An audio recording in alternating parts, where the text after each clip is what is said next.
minutes later, at 2:20 p.m., Chris seats himself on a park bench and uses Meditate to prepare his mind for the battle to come. Thinks Chris. Little does he realize that in the bushes behind him lurks a familiar enemy. Reldnock, attack! As he stalks behind Chris, Reldnock raises a 2x4 in his hands to strike. With a sadistic grin, he grasps his wood tightly and thinks, "Timber!" But even as he strikes, Chris senses the presence of his evil twin and awakens from his trance. With blinding speed he turns and grasps Reldnock's wood in both hands and tugs it away. The odds suddenly even, Chris and Reldnock face off. "Reldnock, I was expecting you to show up," says Chris. "It is time I make a stand for the righteous and kick your ass in our final battle. Now comes the winner of your kind of evil." "The only one who will see the winner is you, Christopher," mocks Reldnock.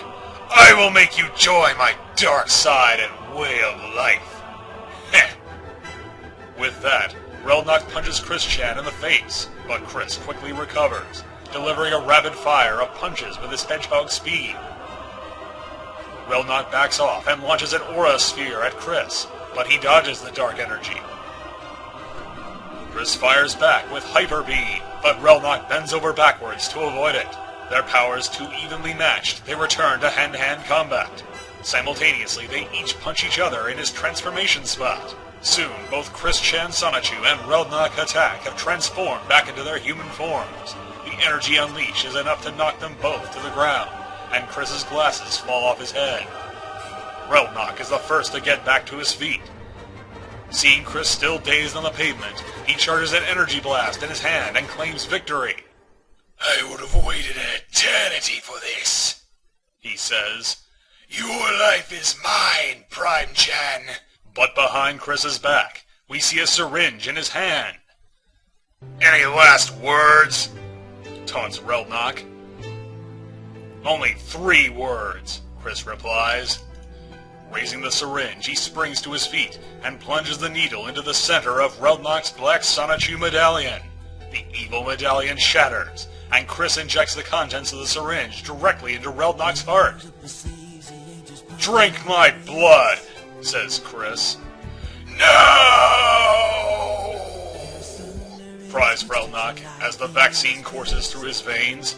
Cured of his homosexuality, Reldnock transforms back into his original persona of Natesurk Giovanni.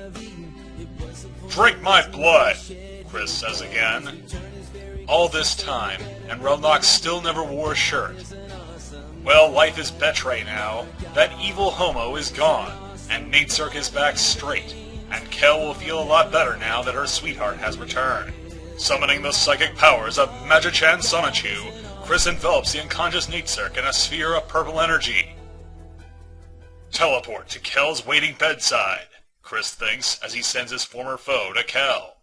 2:30 p.m. Chris continues to wait outside the 4-cent garbage building for his allies. Kel is happy, thinks Chris, and looking so fine. Natesurk is very lucky. Behind him, Sonichu, Sonchu, Wild, Black Sonichu, and Punchy Sonichu arrive. Bros before hoes. "Yo, Chris," says Sonichu. "We're all here." "Cool," says Chris. "The whole band is here. Let's get set up to kick out the jams." And like for Kratos against Ares, their end begins to rock. As the Hedgehog boys take their equipment from the back of Sonichu notices something. "Huh? What's this on Chris's guitar?" He investigates and realizes the object is an orange hat. Sonichu places it atop his head and experiences a strange transformation.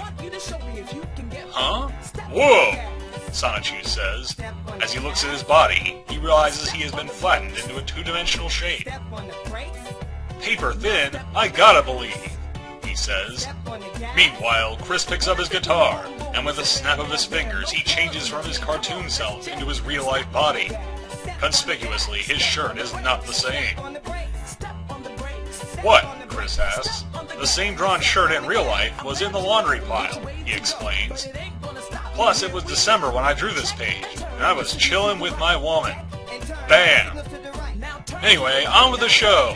Sonichu, transform!